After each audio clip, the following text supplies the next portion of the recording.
আজকের সমাজে দাঁড়িয়ে নারীর প্রয়োজন এবং নারীর গুরুত্ব অপরিসীম। সবেতেই নারী নারী যেন সেই সর্বঘটের কাঠালি গলায় পরিণত হয়েছে। দুঃখ ভুলতে নারী, সুখ উপভোগ করতে নারী, কষ্টে নারী, আনন্দে নারী। অর্থ থাকলে সবার প্রথমে যেটা কিনতে মন চায় সেটা হলো নারী। ক্ষমতা জাহির করতে লাগে নারী, ঘোরে নারী, বেঘরে নারী, নেশায় নারী, নেশা কাটাতে নারী, সুখে নারী, দুঃখে নারী। আমরা নারীরা আমাদের এই প্রয়োজন আর আমাদের এই মূল্য খুব ভালো মতন বুঝি। তবু আমরা কেন বলি আমি নারী, আমি সব কিছু পারি? হ্যাঁ, আমরা নারীরা আজকে সব কিছু পারি। আবার কিছু ক্ষেত্রে দেখা যায় অনেক কিছু হয়ে যাবার পরে আমরা কিছু কিছু করতে পারি, তার আগে নয়। আমরা মেয়েরা এত শক্তি পাই কোথা থেকে বলুন তো? এটা কি মনের জোর, নাকি শুধুমাত্র কল্পনায় ভর করে আমরা এই শক্তি নামক বস্তুটাকে আমাদের সঙ্গে রেখে দিই? যখন দরকার হয় আমরা তখন গর্বের সঙ্গে এই শক্তির আস্ফালন করি। আমরা তখন মনে মনে মুখে মুখে সবার সামনে জাহির করি আমি নারী, আমাদের অনেক শক্তি আছে, আর এই শক্তি দ্বারা আমরা পৃথিবীর সমস্ত অশুভ শক্তিকে পরাস্ত করতে পারি। সত্যি কি তাই? কেন ভাবি আমরা এই সমস্ত? ভাবি তার কারণে যে আমাদের পুরাণে যে সমস্ত দেবীরা আছেন, আমরা মেয়েরা তাদের সঙ্গে নিজেদের তুলনা করি, কারণ তারাও নারী, আমরাও নারী। আমরা মেয়েরা যখন বলি আমরা সব পারি, তখন আমরা মা দুর্গার সঙ্গে নিজেদের তুলনা করি। মা দুর্গা দশভুজার 10টি হাত, তিনি তার 10টি হাত দিয়ে সারা জগৎ সংসার সামলাচ্ছে। আর আমরা নারীরা আমাদের এই 2 হাতে আমরা আমাদের জগৎ সংসার সামলাচ্ছি। এটা কম কি? মা দুর্গা 10 হাতে সামলাচ্ছে, আর আমরা এই 2 হাতে 10 হাতের কাজ করছি। কে বলল মা দুর্গা 10 হাতে তার সংসার সামলায়? মা দুর্গা কিন্তু তার 2 হাত দিয়ে সংসার সামলায়, আর বাকি যে 8টি হাত আছে সেই 8টি হাত দিয়ে এই জগতের, এই মানবের কল্যাণে তিনি কাজে লাগান। তার 10টি হাতে 10টি অস্ত্র। সেই অস্ত্রগুলো কিন্তু শুধুমাত্র মায়ের হাতে শোভা বাড়ানোর জন্য তুলে দেওয়া হয়নি। এই 10টি অস্ত্রের আলাদা আলাদা 10 রকমের কাজ আছে। যখন যেটা প্রয়োজন হয় তখন মা তার এই অস্ত্র দ্বারা সমস্ত কিছু পরাস্ত করে এবং জয় করে। আমাদের কিন্তু 2 হাতই আছে, আর বাকি যে 8টি হাত মায়ের কাছ থেকে আমরা ধার করি সেটা সম্পূর্ণ কল্পনা। আমরা কল্পনা করি আমাদের 2 হাত ছাড়াও আরও অদৃশ্য 8টি হাত আছে, তার মানে আমরা দশভুজা। আবার অনেক সময় আমরা নারীরা চোখে চোখ রেখে, মুখে বল রেখে, মনে সাহস রেখে দুষ্ট লোককে বলে থাকি আমার দিকে তাকাবে না, আমাকে ছোবে না, আমার কোনো ক্ষতি করবে না। তোমরা জানো না আমরা মা চণ্ডীর অংশ, আমরা ছিন্নমস্তা, প্রয়োজনে আমরা রণমূর্তি ধারণ করতে পারি। হ্যাঁ পারি, এইটা আরেক ধরনের চরিত্র, কিন্তু যেই চরিত্রটা আমরা নিজেদেরকে মনে করি যে আমরা এই চরিত্রের অধিকারী, সেটাও কিন্তু আমাদের এক ধরনের কল্পনা। আমরা রণমূর্তি ধারণ করতে পারি, সেটা আমাদের এই 4 দেয়ালের সংসারের মধ্যে। আমরাও ছিন্নমস্তা হতে পারি, সেইটা আমরা দেখিয়েছি পরিবারের মধ্যে। আমরাও মা চণ্ডী হতে পারি, সেটা দেখিয়েছি আমরা আমাদের এই সংসারের মধ্যে। বাইরের জগতে আমরা কতটা পারি, অনেকে পারে, অনেকে পারে না। এই শক্তি শুধুমাত্র একটা জায়গায় সীমাবদ্ধ থাকলে চলবে না। এই যত দেবী আছে তাদের শক্তিকে যদি তোমার মনের শক্তি মনে করতে পারো, এই মাতৃরূপী শক্তি, এই অসুর নাশিনী শক্তি, জগৎ পালনের শক্তি শুধুমাত্র মুখে বললে, ঘরে বসে থাকলে আমরা কিন্তু অর্জন করতে পারি না। আমাদের নারীদের একটা কথা মনে রাখতে হবে, শক্তি কিন্তু এমনি এমনি ধরা যায় না। তুমি আরামে আছো, বিরামে আছো, তুমি সুখে আছো, তুমি শান্তিতে আছো, তুমি সব পেয়েছো, তাহলে তোমার আর এই মাতৃরূপী শক্তির কিসের প্রয়োজন? তুমি তো এমনি শক্তিবান, তোমার তো সব কিছু আছে। শক্তি কি এমনি এমনি নিজের মধ্যে উৎপন্ন হয়? শক্তি আনতে গেলে তোমাকে হতে হবে নিঃস্ব। শক্তি যদি তোমার ভেতরে প্রবেশ করাতে চাও, তাহলে তোমাকে হতে হবে নিঃস্ব। তোমাকে সব হারাতে হবে, তোমাকে সব কিছু হারাতে হবে। তোমার পিঠটা যখন দেয়ালে ঠেকে যাবে, যখন তুমি পিছনে সরতে পারবে না, সামনে যেতে পারবে না, একটা জায়গায় তোমাকে দাঁড়িয়ে থেকে লড়াই করতে হবে, তখনই তুমি বুঝতে পারবে তোমার কোন শক্তির প্রয়োজন। যখনই আমরা এই মহামায়ার শক্তিকে নিজেদের মনে করে প্রকাশ করতে চাইব, তার আগে কিন্তু আমাদের এই মনুষ্য শক্তি বা মানবিক শক্তিকে ক্ষয় করতে হবে। আমরা আমাদের মধ্যে আমাদের শক্তিগুলোকে রেখে দিয়ে কখনো বলতে পারি না আমরা মা দুর্গার অংশ, আমরা মা চণ্ডীর অংশ। শুধু মুখে বললে মা দুর্গা, মা চণ্ডী হওয়া যায় না। আমরা তো যখন তখন যাকে তাকে যেখানে সেখানে কারণে অকারণে বলে থাকি আমরা মা চণ্ডীর অংশ, আমরা মা দুর্গার অংশ। কেন বলি? কেন এত আত্মবিশ্বাস? সত্যি যদি আমরা মা চণ্ডী, মা দুর্গার শক্তি ধারণ করতাম, তাহলে সব কিছু শেষ হয়ে যাবার পরে আমরা ঘরের বাইরে বেরিয়ে চিৎকার করে বলতাম না আমার সব কিছু শেষ হয়ে গেছে। সত্যি যদি আমরা ঐশ্বরিক শক্তি ধারণ করতাম, তাহলে আমরা অত্যাচারিত হতাম না।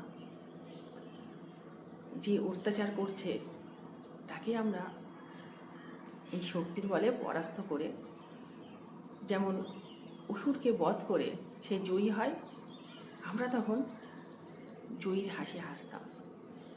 আসলে আমরা নারীরা অনেক ক্ষেত্রে আমরা আমাদের এই শক্তির পরিচয় দিতে পারি না। তাই তারা জেনে গেছে এই শক্তি টক্তি বলে মেয়েদের মধ্যে কিছু থাকে না, মেয়েরা শক্তি ধারণ করার ক্ষমতাই রাখে না। তাই তো তারা আজকে জয়ী, আর আমরা বারবার পরাজিত হচ্ছি। আমরা অত্যাচারীর হাত থেকে বাঁচার জন্য অন্য কারোর আশ্রয় নিচ্ছি, অন্য কারোর সাহায্য চাইছি, যে আমাকে রক্ষা করো, আমি বিপদে পড়েছি, আমাকে উদ্ধার করো, আমি অত্যাচারিত হচ্ছি, আমাকে তোমরা বাঁচাও। এই কথাটা আমরা বলি বলে তারা আমাদের দুর্বল ভাবে। আমাদের নিজেদের কোনো শক্তি নেই, আমাদের নিজেদের কোনো ক্ষমতা নেই, যা দ্বারা আমরা আমাদের ওপর হওয়া সকল প্রকার অন্যায় অত্যাচারের প্রতিবাদ করতে পারি, প্রতিরোধ করতে পারি। কেন হবে এটা?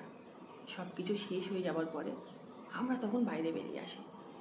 সব কিছু আমাদের ধূলিসাৎ হয়ে যাবার পরে তখন আমরা আমাদের সম্মান বাঁচানোর জন্য সচেষ্ট হই। কেন আমরা সেই শক্তিকে কাজে লাগাতে পারি না? কেন আমরা সেই শক্তিকে আহ্বান করতে পারি না? মায়ের দুটো হাত, সে তার সংসার সামলানো, আর আমরা এই দুটো হাতও সংসার সামলাই। কিন্তু এই 8টা হাত আমরা কিন্তু কোনো দিন মায়ের কাছ থেকে নিতে পারিনি, আর পারবও না কখনো।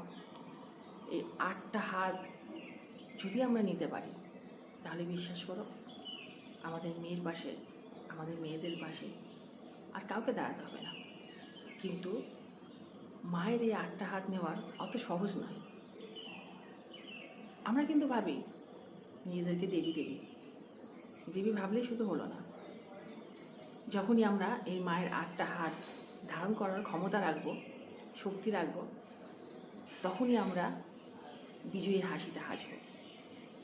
তখনই আমরা অসুর বধ করে সত্যিকারের মা দুর্গা হব।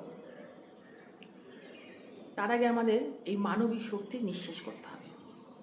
যতক্ষণ আমাদের মধ্যে আমাদের নিজস্ব শক্তি থাকবে, মনে রাখতে হবে মা দেবী কিন্তু অত সহজে আমাদেরকে শক্তি দান করেন না। তোমার শক্তি নিংড়ে নিংড়ে যখন তুমি নিঃশেষ করবে, যখন তোমার নিজস্ব বল বলে কিছু থাকবে না, ঠিক সেই মুহূর্তে যখন তুমি নিঃস্ব হয়ে গেছো, সব কিছু শেষ হয়ে গেছে, ঠিক সেই সময় তোমাকে শক্তির আরাধনা করতে হবে, শক্তিকে করতে হবে আহ্বান। তখনই তো মা চণ্ডী, ছিন্নমস্তা, মহামায়া, মা দশভুজা, মা দুর্গা, তাদের শক্তি তুমি ভেতরে প্রবেশ করাতে পারবে। সেই সময় দেখবে তুমি সব কিছু ভুলে গেছো। তোমার এই নিঃশেষ হওয়া, তোমার নিজের শক্তি হারিয়ে ফেলার সঙ্গে সঙ্গে তুমি এক অদৃশ্য শক্তি অনুভব করবে। আর সেই শক্তির কাছে পৃথিবীর কোনো অন্যায়, কোনো অসুর, কোনো অত্যাচারী টিকতে পারবে না। তখন তুমি নিজেই বিশ্বাস করতে পারবে না যে আমি এটা কি করে করলাম, কি করে হলো আমার দ্বারা। এইটাই তো মায়ের শক্তি, এটাই তো জগৎ পালনের শক্তি। এই শক্তিই কিন্তু সেই আমাদের অতীতের মহামায়ার শক্তি। এই শক্তি সবসময় সহজে পায় না কেউ। ওই যে আগেই বললাম, তোমাকে যদি সেই শক্তিকে অর্জন করতে হয়, তাহলে তোমার নিজস্ব শক্তি শেষ করতে হবে, নিঃশেষ করতে হবে। মানে আমরা নারী, আমরা যতক্ষণ পারবো ততক্ষণ আমাদের নিজস্ব শক্তি দিয়ে লড়াই করে যাব। ঠিক একটা সময় অনেক নারীদের জীবনে এরকম সময় আসে, এরকম ঘটনা ঘটে, যখন তার দেয়ালে পিঠটা ঠেকে যায়। সেই সময় তার বাঁচার কোনো রাস্তা থাকে না। তখন সে অশুভ শক্তিকে পরাস্ত করার কোনো রকম কৌশল তার জানা থাকে না। ঠিক সেই সময় আমরা পারি মহামায়ার শক্তিকে আহ্বান করতে। আর তখন আমাদের শান্তি রূপিণী মা আমাদেরকে খালি হাতে ফেরায় না। তাই মুখে শুধু মা দুর্গা বললে, মা দুর্গার মতন সাজগোজ করলে, তার মতন আচার আচরণ করলে মা দুর্গা হওয়া যায় না। প্রচণ্ড পরিমাণে রাগ করে খেপে গিয়ে সমস্ত কিছু লণ্ডভণ্ড করলে মা চণ্ডী হওয়া যায় না। কারণে অকারণে আমরা মাস্তানি করলেই ছিন্নমস্তা হওয়া যায় না।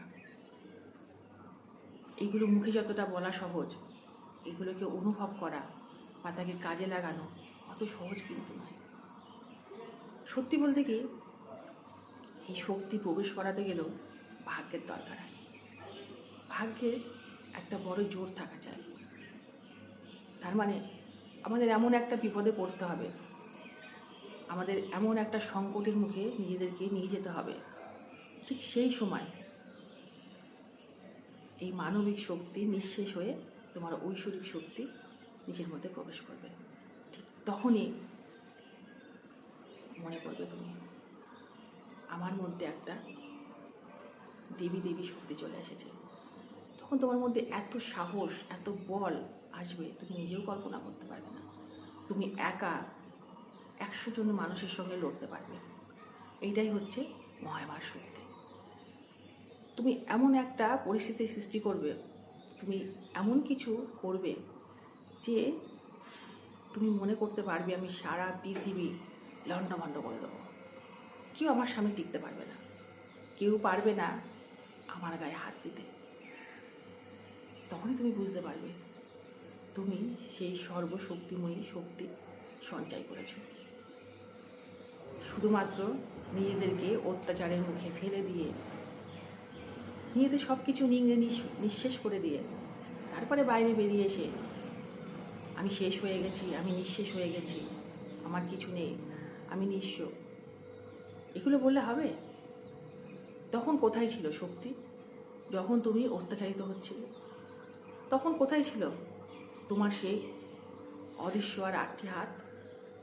পারোনি কেন সেই হাত দিয়ে তোমার সেই অসুরগুলোকে গলা টিপে ধরতে? কেন তুমি পারোনি নিজেকে রক্ষা করতে? মা মহামায়া, মা চণ্ডী, এদের রক্ষা করার জন্য কারো কাছে ছুটতে হয় না, কারো কাছে যেতে হয় না, তারা কারোর কাছে সাহায্যও চায় না। তারা এতটাই আত্মবিশ্বাসী, তারা এতটাই বলে বলিয়ান যে নিজেদের রক্ষার সঙ্গে সঙ্গে জগৎ সংসারকে রক্ষা করে।